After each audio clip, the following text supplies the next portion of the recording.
look the part, but let's see some of your moves.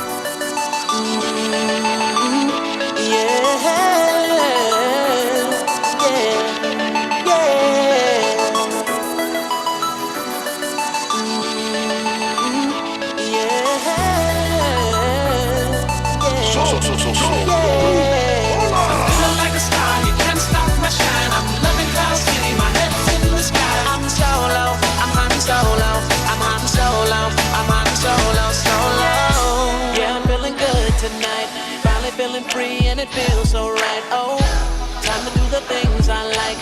Gonna see a princess, everything's alright. Oh, no job but an answer to. Ain't a fixture in the palace zoo. No, and since the carpet nights off me, I'm living life now that I'm free. Yeah, time to get myself together. Now I got myself together. Now I made it through the weather. Better days are gonna get better. I'm so happy. The current night is gone. I'm moving on. I'm so happy that it's over now. The pain is gone. I'm putting on my shades to cover up my eyes. I'm jumping in my ride. Well, it's another Wednesday night. Yes, it is indeed.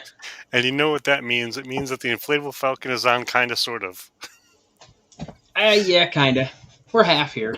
Or well, 2/3 of the way here. 2/3? I guess 2 out of 3 ain't bad. Isn't that how the story goes? Something like that, yeah. And I do apologize for starting a little bit later than normal, but I'm still trying to get used to this whole piloting thing. I'm not good at it yet, and unfortunately, as you can tell, all the viewers and listeners can tell, Mike's not with us tonight, so it's the rookies running the show. I think this is the 6th week in a row that we've been running on 2/3 as opposed to a full crew. Yeah, and I was only able to get to listen into to part of the show last week. Heather and I and the oldest dude went out to Chicago for a couple days, and that was quite the adventure. What kind of stuff did I miss? Honestly, I can't even remember what I did yesterday. So okay. I know we had a decently long show. I think we talked about a lot of costuming stuff though. Okay. So my brain's been kind of fried the last few weeks. So asking me to remember something that happened 7 days ago is not great, especially let alone 7 hours ago. Well, even though our trip wasn't a specific Star Wars related trip, looks like we got a E-girl in the mix. She's saying hello. Nice to have her back on with us. We went to several museums while we were out there, and one of the ones that we visited was the Museum of Science and Industry. And have you been to that museum? I've never been to Chicago. Oh, okay. This museum has full-size cars, tractors, planes, trains, and a submarine, like in the building. It's ridiculous how cool, and this giant model train set. And they also have this one little section it's definitely more kid oriented. It's these little, almost like storefront windows, and inside the storefront are these little scenes, and then outside the storefront is almost like a poem that you read, and then you go back to the storefront and you try to identify the things that they're referencing in the scene.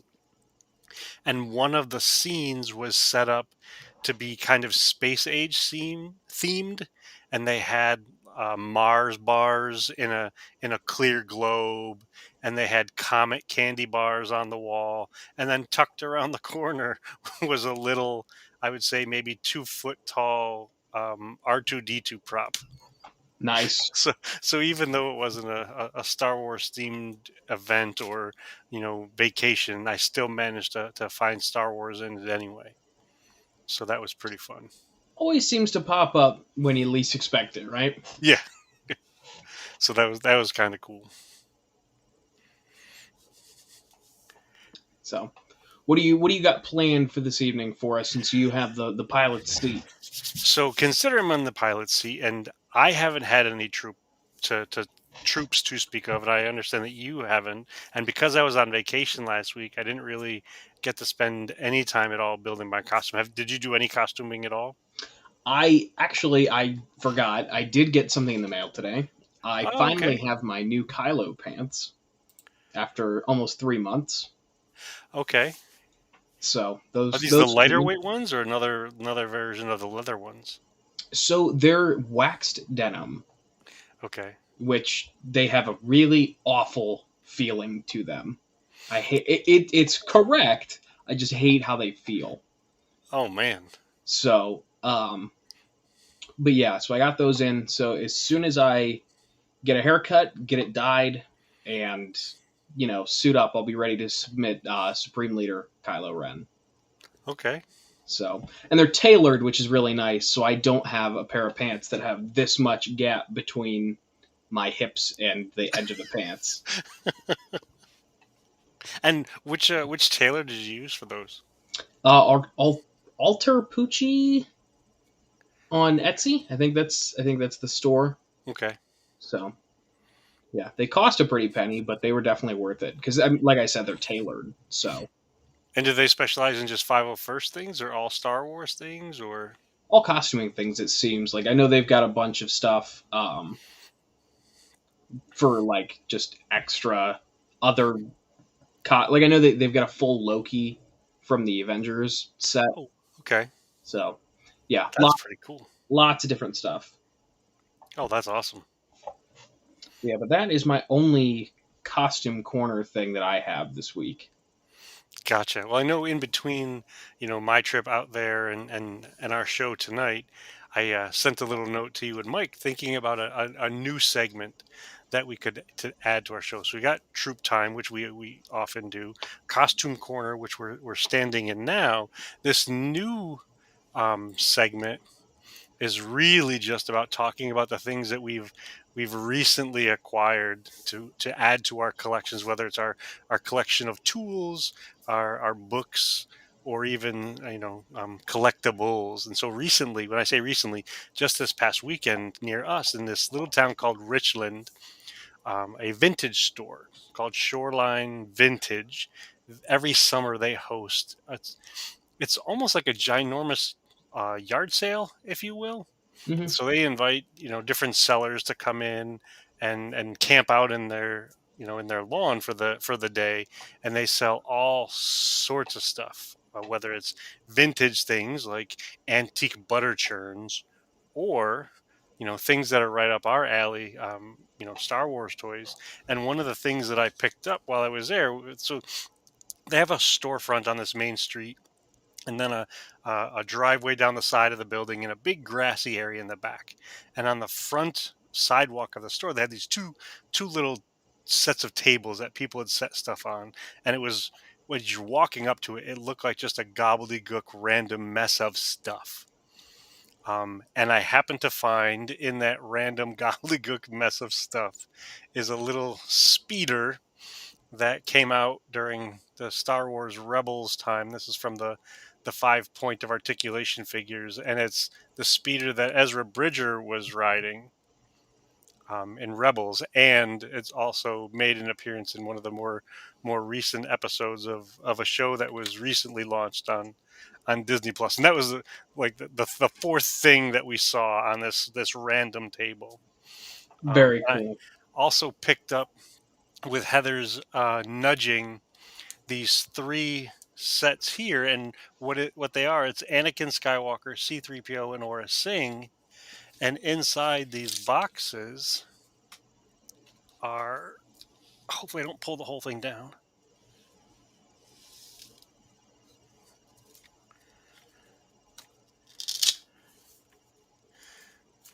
How does this one look? So it's an action figure, a 12-inch action figure. And this set is kind of cool because each figure comes with a book related to that figure. And so it's Anakin Skywalker, but I think it's Bernard Shaw. The Sebastian Shaw. Sebastian Shaw, that's what it is. That's his name. Sebastian Shaw, who played uh, Anakin. Yeah, I always wanted to pick up those three.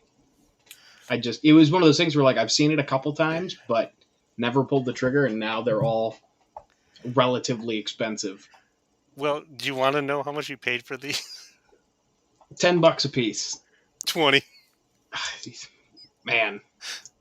I Yes. mean, yeah, it was fantastic, and I got some other things there as well, because it just happened to be right place, right time. Um, on the way home after leaving the place, I had, have you ever experienced buyer's remorse, Mm-hmm.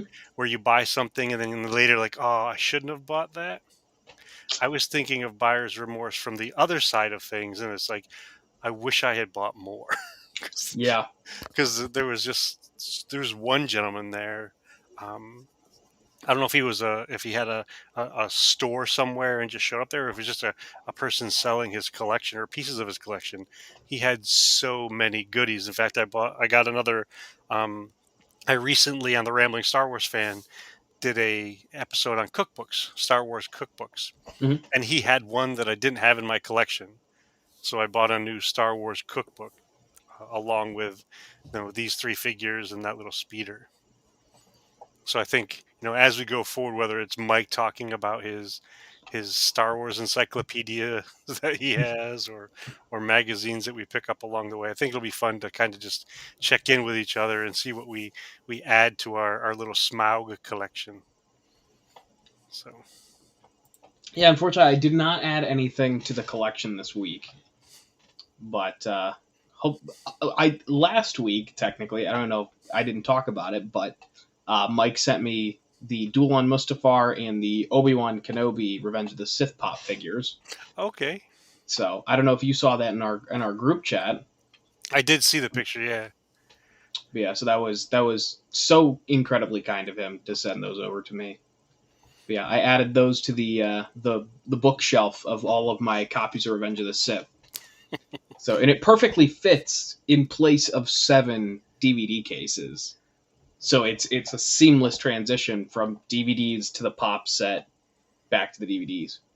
it's like it was meant to be there to fit into that spot. Exactly. That's awesome. And you know, I'm gonna bet money that that Mike knows it's in a good place and a good home, and it's gonna be respected and cared for. And Oh, it's the centerpiece of my collection now. yeah, it's not like he's just gifting it to you for you to flip on wherever. Right. So when we were sending notes back and forth about this episode, I had suggested the idea that we talk about criticism, Star Wars criticism, because it seems like with each new show, there's new batches of people who critique or tear down or rip apart whatever Star Wars has to offer, whatever the makers of Star Wars have to offer. And I sometimes get the sense that we're not watching the same shows. Mm-hmm. That and if we're not watching the same shows, at least we're not watching them from the same perspective. We're not watching them, even in some cases, with the same intentions. And so, would you kind of categorize it as that when you read some of these, whether it's Facebook comments or articles that are posted on various sites? Truthfully, I stopped looking into it and looking for critiques and criticism. I'll watch the breakdown videos, and there are a couple reviewers that I'll watch because I know their reviews are pretty unbiased. But I've had a few conversations with a few different people where some of their criticisms are valid, some are not so much, but it's gotten to a point where at least to me personally, things have gotten so toxic that it's not even worth talking about with other people anymore. Just because you never know, you could say one thing that just sets off a chain reaction for somebody. Oh goodness, yeah. I mean, I've experienced that, in a door. And so Heather and I had gone out one night, and we were, checking out various toy sections of different stores. And I'm standing there in front of the Star Wars stuff like I commonly do. And one of the employees came up, and I was wearing a Star Wars t-shirt like I commonly do when I'm not at work. And the guy's like, "Oh, you like Star Wars, huh?" "Yeah, a little bit." And just kept looking at what I was like. He's like, "Did you watch any of the sequel movies?" I said, "Yeah." It's like, "Yeah, I felt like J.J. Abrams punched me in the balls." Like, what? That's an interesting take. And then proceeded to go on at least a 6 or 7 minute rant about how Star Wars has become awful ever since it was purchased by Disney. And at one point, Heather just kind of grabbed onto the sleeve of my shirt and says, "Oh, we got to go check on this thing." And this guy just kept going. Yeah, I had this conversation last night with a friend of mine. And I wish everyone subscribed to this line of thinking, where you can have your criticisms, you can have things you don't like. However, in my opinion, and I know I've said this word for word on the show before, all Star Wars is good Star Wars. Be grateful that we have anything. So, and what I said was, if it wasn't for Disney, if it wasn't for Kathleen Kennedy, Jon Favreau, Dave Filoni, we would still probably only have 6 movies, 1 TV show, and a bunch of weird books with a really messed up canon. Yeah. So, And you also missed a couple of the silly cartoon shows that we had, and the right, and the two made for television movies. That's what we would have. We wouldn't have what we are currently surrounded by, whether it's the High Republic books or the latest um, streams of comics, or even the live action TV shows that we have out now. right. Yeah, and like I have critiques of what they've put out, and I'm sure you and I will discuss that in private. And but there's no reason to be so vocal and so public about it, because again, at the end of the day, be grateful that we're getting anything, and there's not these 10-year gaps and 20-year gaps between content. Yeah, in some cases we're not even waiting 10 months. Right, You know what I mean? I mean, how long was it from the end of season 3 of The Mandalorian until Ahsoka? right. You know? Yeah, it's one of those things where it's like in not to mention, like, there are some points in time where we're not even waiting 10 weeks. Yeah, yeah, that's So true. yeah, it's just frustrating because if you don't like it, don't watch it. So it's not that hard, and I understand there are people who are like, well, this is my childhood, and I don't appreciate them, stepping on things that I appreciate. It's like, well, it's not made with just you in mind. You know, Yeah. these people have a creative process that they stick to, and they're making these for the general audience, not specifically for you, not the people that subscribe to your line of thinking. Yeah, I So think that brings up one of the things I think sometimes gets missed, and that is new Star Wars doesn't erase old Star Wars. So if let's say you were born in 1977, or even, earlier than that, and grew up with all of the Star Wars stuff, all of that Star Wars stuff still exists in its various forms, so you can watch it today and enjoy it as much as you did as a child if you choose to. And if that's the only Star Wars you watch, then okay. But whatever the new thing is, whether you're talking about the High Republic or you're talking about the new live action shows, it doesn't erase any of those other things at all. yeah, it's like I said, it's just frustrating because there is so much content out there that you don't have to watch, or you don't have to read, or you don't have to play the games that you don't like. There is enough for everybody. Yeah, and then the other piece with that, so let's pretend that you don't like Star Wars Clone Wars, the animated show. You don't like it. Okay. that's fine. And let's pretend I do. Just because you don't like it doesn't mean I have to not like it. And just because I like it doesn't mean that you have to like it. So our differences of opinion can exist, and we can, carry on conversations about what we like or what we don't like, but we don't necessarily have to attempt to convert the other person to their side of things. Right. And there's a YouTube channel, I don't know if you've heard of him, called the Cosmonaut Variety Hour. No, I haven't heard that one yet. He reviews movies, does TV shows. He's got a very he's a contrarian. He'll tell Okay. you himself. He doesn't like a lot of things that the general public doesn't like. And the one thing, because I was just going back and rewatching all of his Star Wars reviews, and in his review of the Rise of Skywalker, he said something that really stuck with me. He didn't like the Rise of Skywalker. Um, However, the sequel trilogy was very reactionary. The Force Awakens was a reaction to the prequels because at the time most people didn't like the prequels. The Last Jedi was a reaction to The Force Awakens. Ryan Johnson wanted to try something different, not so safe. Obviously, not a lot of people liked it. And then The Rise of Skywalker was a reaction to the backlash from The Last Jedi. So, this sort of the main criticism of The Rise of Skywalker is that a lot happens and it moves so fast because they're trying to do all of these different things and they didn't have a concise story.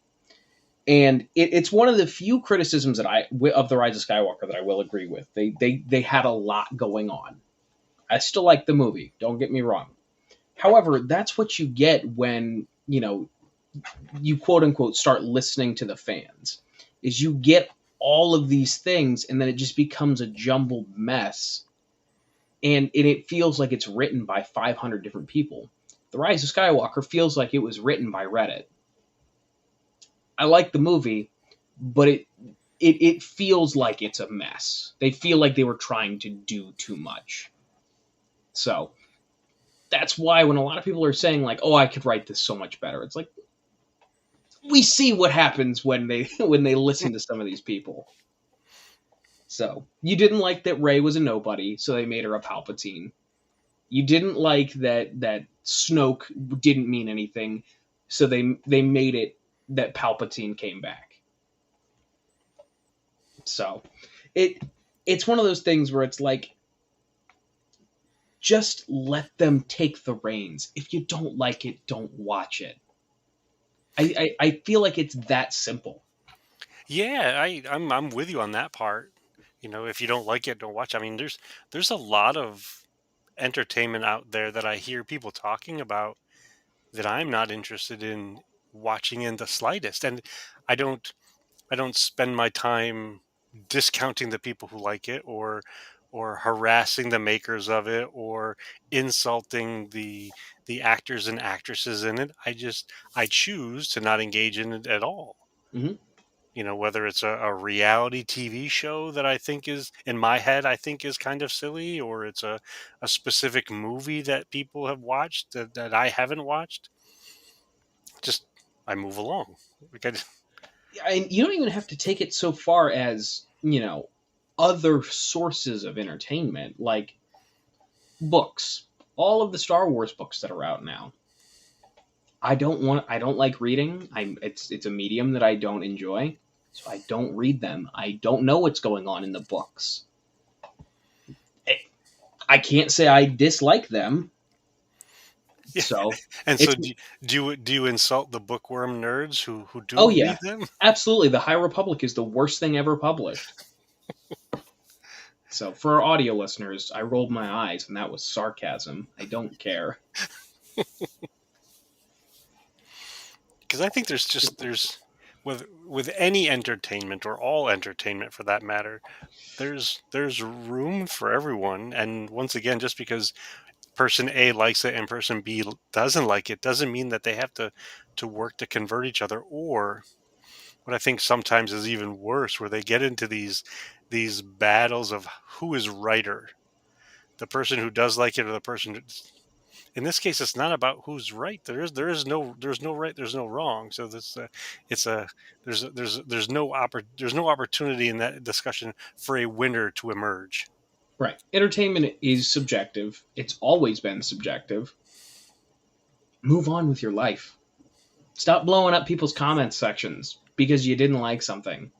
You, and you know, do we have to go so far as to say, if you don't have anything nice to say, don't say anything at all? I mean, this concept is just so foreign to people. Yeah, which I do find interesting.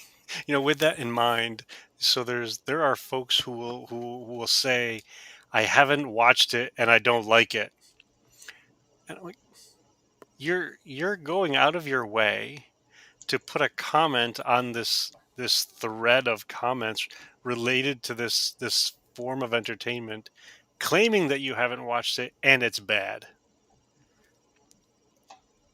Like, there's a whole lot of wasted energy there. Yeah, we don't have time to unpack all that, as John Mulaney would say. I mean, I actually had an ex coworker who, as surprising as this sounds, I would often get into conversations about Star Wars. And when that person overheard any conversation about Star Wars, they would almost every time insert themselves into the conversation with something to the effect of, "Can you believe I've never seen a Star Wars?" Like, I was expecting them to put on like a ribbon of achievement Mhm. or something along those lines. So if that's the case, how about you just let this conversation be this conversation and not necessarily have to step in, and because you're not adding anything to it. You're Right. And, you know, an example of me personally that is outside of the realm of Star Wars is my opinion is I think Forrest Gump is one of the worst films ever created. I cannot stand the movie. However, you don't see me going into Forrest Gump fan groups and blasting the movie into eternity. yeah. Or what often happens is people will blast the makers of it, or they'll blast the creators, the actors and actresses in it, which I find really weird and unfortunate. Yeah, like, you know, occasionally I see the cause and I see the reasoning to criticize the makers. However, when it comes to actors and actresses, you shouldn't really blame them because they did the job that they were asked to do. For example, Hayden Christensen in the prequel trilogy, Jake Lloyd, Ahmed Best. I, they were given lines, they were given direction. It's not on them. They didn't write it. Yeah. They didn't. They did what they were told to do. And you know, if you don't like it, don't get me wrong. I'm not criticizing any of those three. I love Jar Jar, and I love Hayden and Jake Lloyd as Anakin. Let's clear the record Yeah. first. So, but you know, if you're gonna lobby any complaints with that, that's on Lucas. That's on George for how it was written and how it was directed. So you and you know even what's her name, the girl who played Rose in The Last Jedi. Kelly Marie Tran. That's it. People were furious about her character in The Last Jedi. Again, did she write The Last Jedi? Did she produce any of the film other than what she was asked to do on screen? No. There's no reason to go after her. Yeah, and the other her performance along those similar lines is when we're sitting in the theater, or nowadays when we can, stream it wherever we are, we're watching a product that has been finalized. It's been approved, it's been distributed. Outside of the original trilogy where George had the ability to go back and make the special editions, which also ruffled feathers. But for the most part, what we're given is the final project, or the final product rather. So it went through all sorts of different approval steps along the way, and this is the version that they chose to share. This is the version that they chose to put out there for our consumption, our participation, or whatever. Um, and us sitting in the seats saying, "I wish they did this" or "wish they did that," isn't going to change that final product. Hmm. And whatever wishes we have don't change what the makers intended, or what the makers produced for us. Right. Again, I still think blaming the actors and actresses is like yelling at the fry cook at a Wendy's because they don't have anything on the menu that you like. Yeah. I mean, or even worse, you're blaming the fry cook for the price of the fries. right. It's just like when I worked in a movie theater. People complained about the price of popcorn or the price of tickets. It's like, well, take it up with the person who did it. Why is this my problem? Yeah. So they people who have an issue will blame anyone they can. So One of the other things I think more recently that people are forgetting is the magic of what we're really witnessing. I mean, take Avengers Endgame, or any of the more recent big blockbuster movies, and to actually acknowledge what you're seeing, whether you're talking about a giant monster, or you're talking about a spaceship, or you're talking about 65 different alien creatures on the screen. The amount of effort and energy that went into making them appear there and appear as real as they do. I mean, in the olden days, you would sometimes see the strings from the spaceships, or you would see the silhouette where they tried to composite out, or blue screen out, or whatever, and do all that kind of stuff. Now we watch these things, and you could swear that you could reach in and touch every single thing that's on the screen for the most part. Like, there's a magic there that I think sometimes gets overlooked, in the volume of the criticism, or whatever it is that they're watching. yeah, I don't think people understand that we are in the platinum age of visual effects and just filmmaking in general. It has never been this good. So I don't know. I'm getting heated even just talking about it because it drives me nuts that people will just complain about anything. You put any product in front of you could make something specifically for one person and they'll still find a problem with it. Yeah, why did you make this just for me? How come you didn't make it for my neighbor?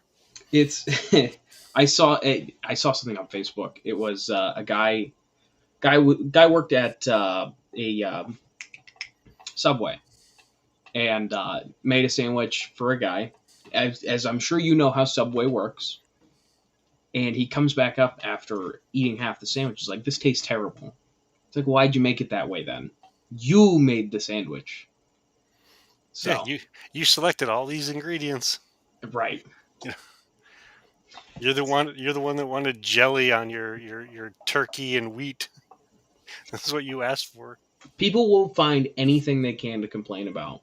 And I understand, like we're talking about something that is so first world, but it's still irritating. See, and that brings up another thing is, you know, the volume and the intensity of the criticism of something that at its core is meant to be entertaining is in many ways ridiculous. I mean, with the things that are truly going on outside of a theater, or outside of your living room, or outside of the device that you're watching, this is what is you're choosing to raise your voice about, or to be upset about. Whether we're talking war, famine, disease, pop, whatever, like all of these other things that are going on right now in this moment, you're gonna There invest. You're there are gonna more invest pressing time. matters on our doorstep. Yes. So than you being upset about the choice of costume for this one character or whatever. Right. Yeah, I think that there are some people who are just never satisfied, and it's sad because again, like I said, we could be getting nothing. There could be. We're coming up on the 10th, 20th anniversary of Revenge of the Sith. We're coming up on a potential of 20 years with no new Star Wars. Yeah. So, and yet we've gotten, 7 or 8 different, or no, 5 live action shows, a handful of animated shows, 5 new movies with 3 more on the way, 5 video games, dozens of books and comic books. I mean, come on. Yeah. And there's still more, beyond the movies, there's still more live action shows on the horizon. Right. We're in the midst of one now that's just started, just released its 3rd episode, but there's another show on the horizon after that. Oh, it's so exhausting being in this community sometimes. And I'm also a big wrestling fan, and there was someone who put in one of our groups that was being a wrestling fan and a Star Wars fan right now it's more interesting reading comment sections than watching the product. And I was like, what are you talking about? Like, yeah, some of the drama in our space is entertaining, but we wouldn't be having this conversation if it wasn't for what is on the screen. Yeah. Be grateful. Yeah, and that's the other funny part about it is you're complaining about something that's being gifted to you. Right. You're being gifted all of these things, and instead of just saying thanks or no thanks, it's volumes. And I mean, there was, I think I mentioned this before. Somebody wrote an entire book criticizing one of the Star Wars movies, and they dedicated that much time that they wrote and had published an entire book criticizing one film. It's the energy some people are willing to expend is amazing. It is kind of wacky that way, and I'm glad that even when we do criticize it, because that I don't like everything that there is about Star Wars. There are some things that I scratch my head about and say, why did they make that decision? And those aren't the things that I focus my attention on. I may mention it from time to time. Like, I don't know if I've ever said it publicly, but I wasn't a fan of the smooch between Rey and Kylo in Rise of Skywalker. Oh God! All right. Oh wow! It's been 40 minutes. God. Sorry, Ken. I got other things to do. Yeah. No, But that doesn't get my attention, and we don't spend an hour talking about Ken's dislike of the smooch.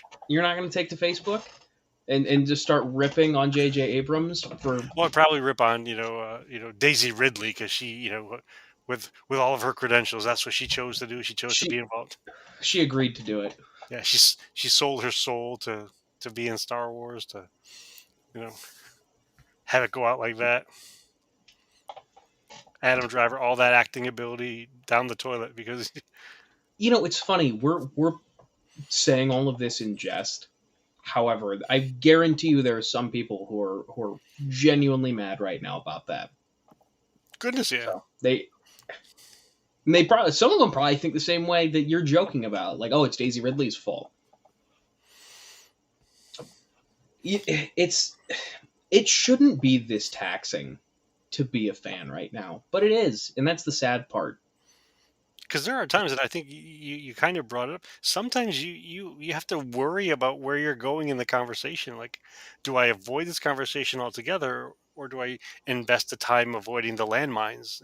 Like I know this person has this beef, so I don't want to bring it up because if I open up that can of worms, we're going to be here for 40 minutes. With them just going on a rant about X, Y, or Z. Right. And it's like sports at this point almost, where it's like, if I'm a fan of this team and you're a fan of our rival, it's just going to be it's no longer we're a fan of the sport, we're just a fan of the team. And that's kind of where I feel like we're going. Or in some cases even gets more singular than that. I'm a fan of this member of this team. And this team would be nothing without this guy, this gal, whatever. Mm-hmm.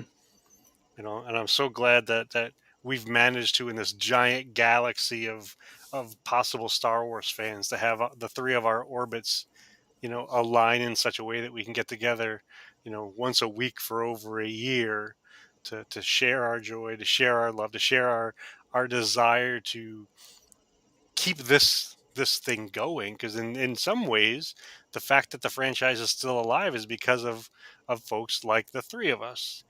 We appreciate it. We go to it. We patronage it, or patron it, or We we indulge support in it. Yeah.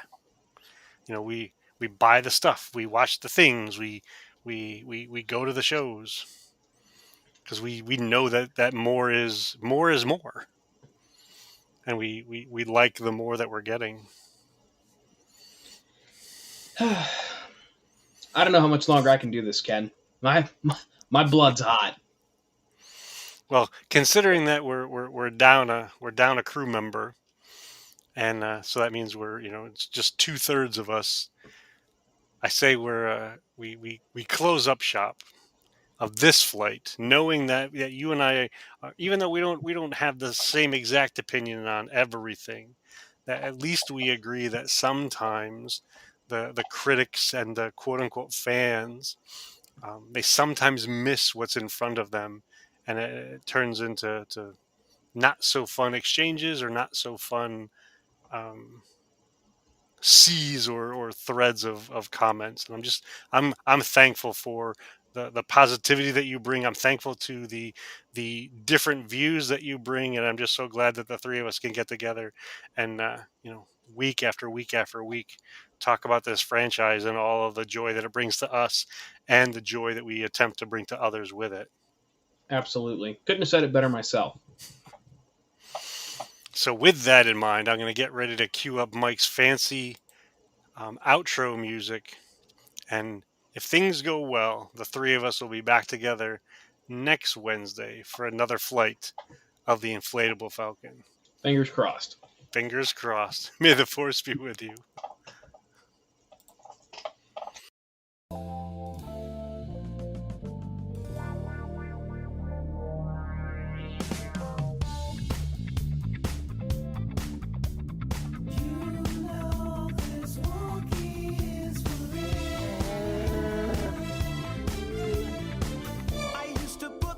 Starships, but then my Falcon's hyperdrive just slipped. I used to worry about the future, but then I threw my caution to the wind. I had no reason to be carefree, no, until I took a trip to the treetop side of town. Yeah. You know, I heard that wicked rhythm. Hey, I had no choice but to get down.